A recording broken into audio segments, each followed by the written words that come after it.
Hello les riches, j'espère que vous allez bien. Alors on se retrouve dans un nouveau Love Ambition Talk où je réponds à toutes vos questions concernant mon nouveau départ, mon déménagement en Ouganda. C'est parti.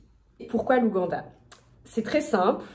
J'ai jamais rêvé d'habiter à un seul endroit. Je me suis jamais dit, ah oui, plus tard j'aimerais habiter tel endroit, tel endroit. Non, j'ai toujours vu ma vie en mode j'habite 2 ans là, 3 ans là, 4 ans là, 5 ans là, etc. Donc quand j'ai commencé à faire mes recherches pour un travail, j'avais pas de pays en tête, j'étais vraiment ouverte à tout. Quand j'ai eu l'entretien, on nous a demandé de faire un top 3 parmi 3 endroits. Et donc, il y avait le Cameroun, l'île Maurice et l'Ouganda.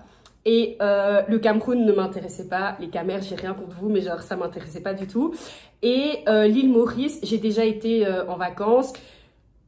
Et professionnellement parlant, je trouvais pas ça intéressant. Donc, j'ai mis l'Ouganda. En fait, c'est comme ça. C'est vraiment comme ça. Donc, j'ai mis l'Ouganda en premier, puis j'ai mis l'île Maurice, puis j'ai mis le Cameroun. Et je me suis dit, voilà, j'aurai ce que je dois avoir. Mais quand je suis sortie de la salle d'entretien, j'étais sûre à 99,9% que j'allais être prise pour l'Ouganda.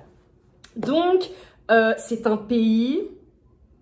Franchement, dites-moi, mais en tout cas, moi, j'ai jamais calculé ce pays. Mais genre, j'ai jamais calculé ce pays. Je savais qu'il existait, je connaissais Kampala et tout, mais j'ai jamais calculé. Genre, je faisais pas attention. Donc, c'est vraiment à partir du moment où on m'a dit, voilà, vous êtes embauché, etc., que j'ai commencé à m'y intéresser. Et au plus je m'y intéressais, au plus je me disais, ben, pourquoi pas, en fait, enfin, allons-y. Je sais pas si vous attendez à une histoire de ouf, mais voilà l'histoire. C'est vraiment comme ça.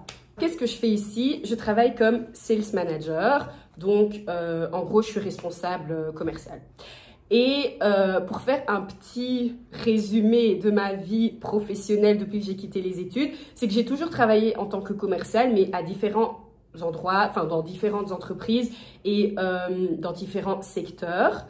Et ce qui m'intéressait vraiment avec ce job, c'est que c'est comme si je passais à un autre level parce que j'ai toujours travaillé en tant que business développeur. Donc, un business développeur, il est responsable de la prospection.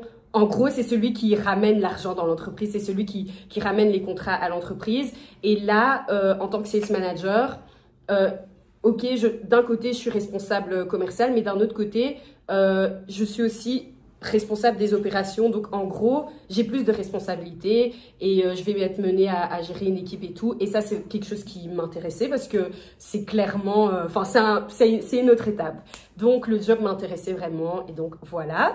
On m'a demandé aussi si j'avais trouvé un job localement où j'étais en tant qu'expat. Je suis en tant qu'expat, donc je travaille pour une entreprise française. Comment s'est passée l'installation? L'installation s'est passée très facilement parce qu'en fait, la personne que j'ai remplacée ici m'a passé les contacts de plusieurs agents qui...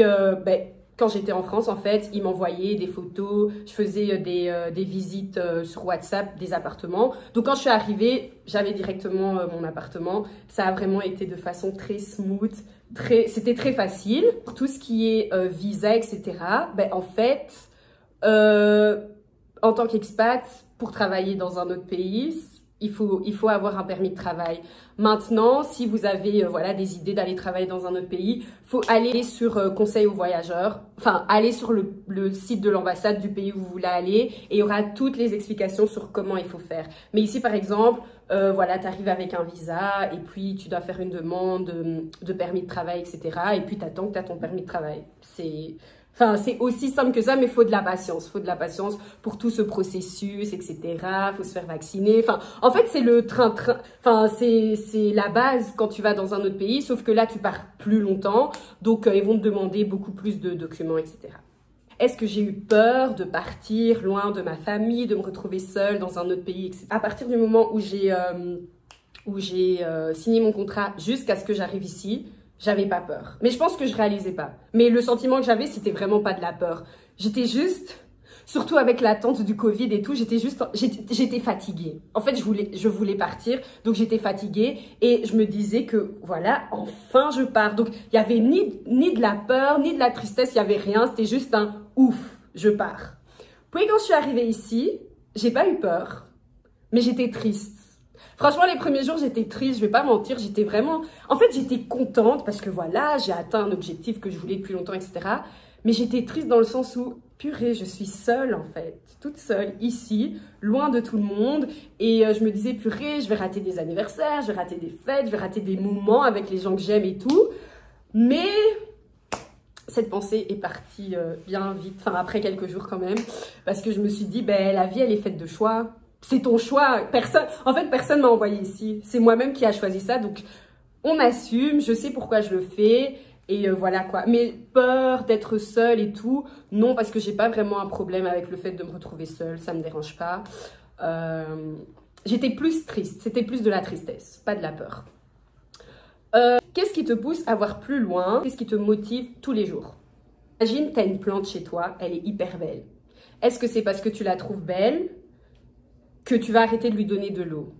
Je ne pense pas. Parce que si tu arrêtes de lui donner de l'eau, elle va mourir. Ben, c'est comme ça que je vois ma vie en fait. Mon objectif, je vais le partager avec vous, c'est de devenir speaker international en leadership et en business. Donc, ce que je fais en ce moment, pour moi, c'est hyper logique parce que j'apprends, je suis en formation. Je vois même pas mon travail comme le travail. Pour moi, c'est une formation parce que c'est ce que je vais aller partager au monde quand ce sera le moment. Vous voyez ce que je veux dire? Donc, qu'est-ce qui me motive tous les jours? C'est mon objectif. C'est l'objectif de, ok, tu veux devenir speaker international, tu veux être coach, tu veux être life coach et business coach. Ben, pour le devenir, il faut faire certains choix, certains sacrifices. Il faut le donner le meilleur de toi-même, il faut apprendre à te connaître, il faut apprendre à bien parler, il faut faire ci, il faut faire ça. Et ça me motive en fait. Je crois vraiment que chaque être humain a quelque chose à donner à ce monde. Et moi, je sais que c'est dans ce domaine-là que je vais donner le meilleur. En fait, genre, ma mission est dans ce domaine.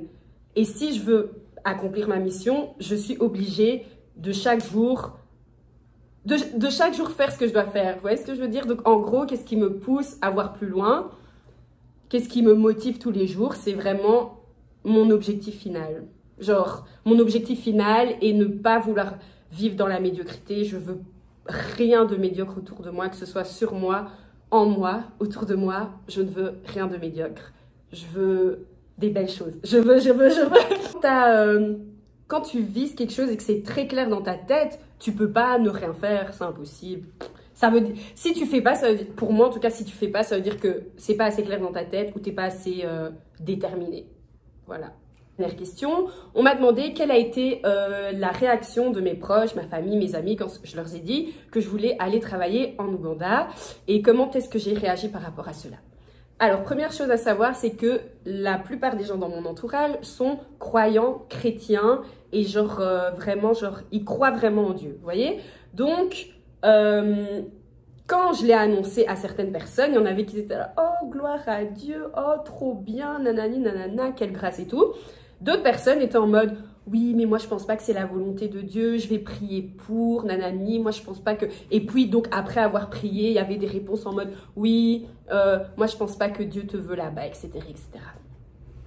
Mon avis, c'est que je ne vais jamais plus écouter la voix de Dieu dans la bouche d'une personne que dans ma propre bouche. Vous voyez ce que je veux dire? Genre, pour moi, ça n'existe pas. Si moi, je suis convaincue d'une chose, tu peux me dire Dieu m'a dit, Saint-Esprit, Allah, tout ce que tu veux.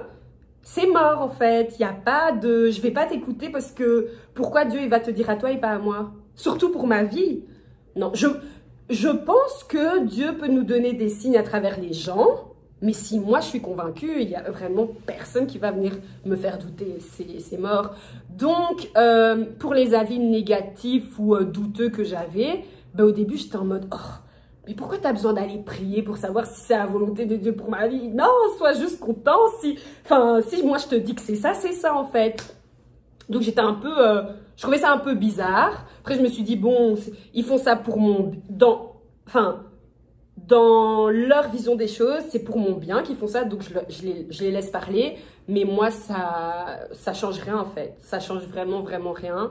Donc, je pars vraiment du principe que quand tu as un objectif et que tu es très, très, très sûr de toi, qu'on vienne te dire « Oh, je pense que c'est une mauvaise idée », surtout qu'on vienne te dire « C'est une mauvaise idée, que Dieu ne sera pas avec toi », sans argumentation, vraiment, je t'écoute, par respect, parce que voilà, t'es mon ami et tout, mais ça rentre, ça sort.